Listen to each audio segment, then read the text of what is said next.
ശ്രേഷ്ഠ ഭാരതം Mahabharatam. CNN girls high school Cherpu Thrissur ഗായത്രിയും ദേവസ്മിതയും അല്ലേ? റെഡിയാണല്ലോ? അപ്പോൾ നിങ്ങളുടെ സമയം ആരംഭിക്കുന്നു. ശ്രീകൃഷ്ണന്റെ പ്രേരണയോടെ ധർമ്മപുത്രർ ഭീഷ്മരോട് ആദ്യം ഏത് ധർമ്മമാണ് ചോദിക്കുന്നത്? സ്കിപ്പ്. ആപത്ത് വരുമ്പോൾ വർണ്ണധർമ്മങ്ങൾ നോക്കേണ്ടതില്ല എന്ന് പറയുന്ന ശാസ്ത്രഗ്രന്ഥം ഏതാണ്? സ്കിപ്പ്. കർണനെക്കുറിച്ചുള്ള കൂടുതൽ വിവരങ്ങൾ ധർമ്മപുത്രർക്ക് പറഞ്ഞു കൊടുക്കുന്ന ആരാണ്? സ്കിപ്പ്. പാശുപത മതത്തിന്റെ ആചാര്യൻ ആരാണ്? ശിവൻ. ഉത്തരം ശരി. അംബരീഷന്റെ പിതാവ് ആരാണ്? നാഭാഗൻ. ശരി. ഭീഷ്മർ കൃഷ്ണനെ സ്തുതിച്ച സ്തോത്രത്തിന്റെ പേരെന്ത്? സ്കിപ്പ്. ശ്വേതദ്വീപ് ആരുടെ വാസസ്ഥാനമാണ്? ശ്രീകൃഷ്ണൻ. ശരി. ജനകന്റെ പുത്രൻ ആരാണ്? സ്കിപ്പ്. യോഗ ദർശനത്തിന് എത്ര അംഗങ്ങളുണ്ട്? 3. തെറ്റ്. മുചുകുന്ദൻ തന്റെ ബാഹുബലം പരീക്ഷിക്കുവാൻ ആരുമായിട്ടാണ് യുദ്ധം വൈശ്രവണൻ. ചെയ്യുന്നത്? വൈശ്രവണൻ. ശരി. വ്യാഘ്ര ഗോമായി സംവാദ കഥയിൽ വ്യാഘ്രനായി ജനിച്ചത് ആരാണ്? സ്കിപ്പ്. 5 സെക്കൻഡ്സ്. ഏത് ആയുധം ഉപയോഗിച്ചാണ് ദേവന്മാർ ത്വഷ്ടാവിന്റെ പുത്രനെ വധിച്ചത്? വജ്രം. ശരി. 0. സമയം കഴിഞ്ഞു. എന്താണ് ഗായത്രി? ഗായത്രിയുടെ സ്കിപ്പിന് എന്തൊരു സ്പീഡാണെന്നത്. ആകെ 12 ചോദ്യങ്ങൾ അറ്റൻഡ് ചെയ്തു. അറ്റൻഡ് ചെയ്യല്ല, 12 ചോദ്യങ്ങൾ കേട്ടു. 6 ചോദ്യങ്ങൾ അറ്റൻഡ് ചെയ്തു.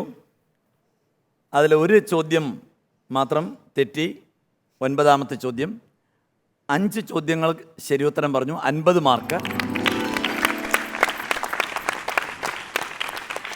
ശ്രീകൃഷ്ണന്റെ പ്രേരണയോടെ ധർമ്മപുത്രർ ഭീഷ്മരോട് ആദ്യം ഏത് ധർമ്മമാണ് ചോദിക്കുന്നത്? രാജധർമ്മം. രാജധർമ്മം. പറഞ്ഞു അല്ലേ? ശരി. അപ്പോൾ ഞാൻ നിങ്ങളെ പരിഗണിക്കേണ്ടതാണ് ആദ്യം. ഞാൻ ഉത്തരം കയറി പറഞ്ഞു. അപ്പോൾ അടുത്തത്, ആപത്ത് വരുമ്പോൾ വർണ്ണധർമ്മങ്ങൾ നോക്കേണ്ടതില്ല എന്ന് പറയുന്ന ശാസ്ത്രഗ്രന്ഥം സാഖ്യയോഗം അല്ല, സ്മൃതി ഗ്രന്ഥമാണ്.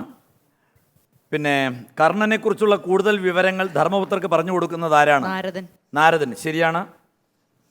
പിന്നെ പാശുപതമതത്തിൻ്റെ പറഞ്ഞു മഹാദേവൻ. അംബരീഷന്റെ പിതാവ് പറഞ്ഞു. ഭീഷ്മരെ ശ്രീകൃഷ്ണനെ സ്തുതിച്ച സ്തോത്രം വിഷ്ണു സഹസ്രനാമം അല്ല, ഭീഷ്മസ്തവരാജൻ. ശ്വേതദ്വീപ് ആരുടെ പറഞ്ഞു അല്ലേ? ജനകന്റെ പുത്രൻ പറഞ്ഞോ? ഇല്ല, ജനകന്റെ പുത്രൻ വസുമനസ്. വസുമനസ് അല്ലെങ്കിൽ വസുമാൻ എന്നുള്ളത് ശരി ഉത്തരം. യോഗദർശനത്തിന് എത്ര അംഗങ്ങളുണ്ട്?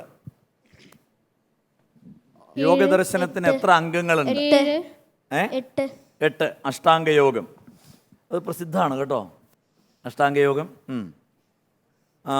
മുചുകുന്ദൻ അത് പറഞ്ഞു വൈശ്രവണമായിട്ട്. പിന്നെ വ്യാഘ്ര ഗോമായ സംവാദ കഥയിൽ വ്യാഘ്രനായി ജനിച്ചതാര്? പൗരകൻ. ശരി ഉത്തരമാണ്. അപ്പോൾ വജ്രായുധം അവസാനത്ത് അല്ലേ? എല്ലാ ഉത്തരം വ്യക്തമാണോ? അപ്പോൾ 5 ശരി ഉത്തരം പറഞ്ഞിട്ടുണ്ട്. 50 മാർക്ക്.